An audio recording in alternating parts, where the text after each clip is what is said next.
Hello, people. It's lovely to be with you. Thanks for joining me. We are talking about James, specifically chapter 1.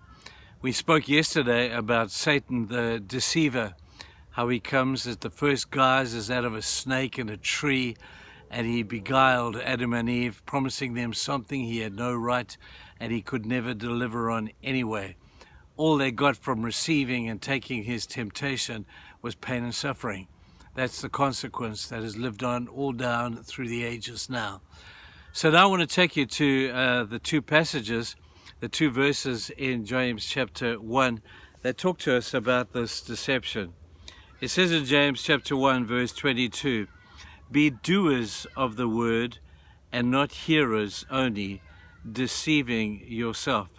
For if anyone is a hearer of the word and not a doer, he's like a man observing his natural face in a mirror.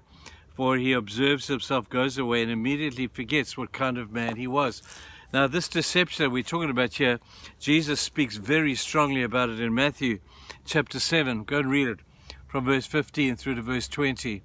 And he's going at the Pharisees. You see, the Pharisees were the knowledgeable ones. They're the ones who had all the information. They were the ones who laid it on the people. They were the ones who preached in the synagogue. They were the ones who interpreted the law to everybody. They were the mountain of supposed information. And some of the information they had was absolutely accurate with the Old Testament, the commandments. They had added a whole lot to it and made it more onerous than it should have been. But what they were saying was actually the actual Old Testament kind of truth. But when Jesus came and he saw these people flaunting their knowledge, and he said, "Don't be like that." He said, "Those people have got a lot of knowledge, but they do nothing with what they know. They are hypocrites." And Jesus called them whitewashed sepulchres. You know what that is? A whitewashed sepulchre is a body put into a tomb, and it rots, and it stinks, and it gets decomposing. And then on the outside is this beautiful white tomb, but inside it's as rotten as anything. And Jesus says, see those Pharisees? That's what they're like. On the outside, they look so great. They look so great, but they are wolves in sheep's clothing. And when you think of that, you think of a wolf putting on a sheep's skin.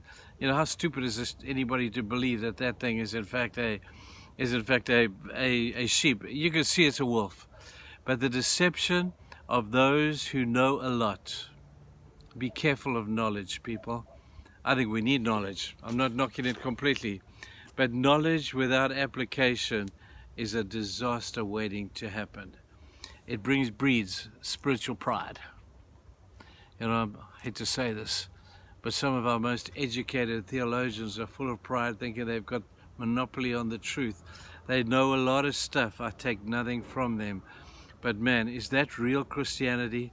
And it says, if you think that is, you're a fool. He says, you are foolishly deceiving yourself. See, the Christian life is not about how much you know.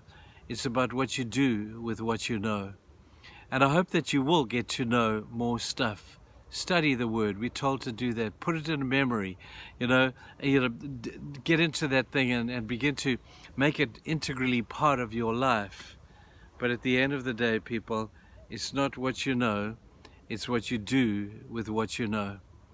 When we hear Jesus talking about some of the values that he had of loving people, of kindness, of compassion, of mercy, he didn't say anything about knowing a whole bunch of stuff. He says, just go and do that which you already know.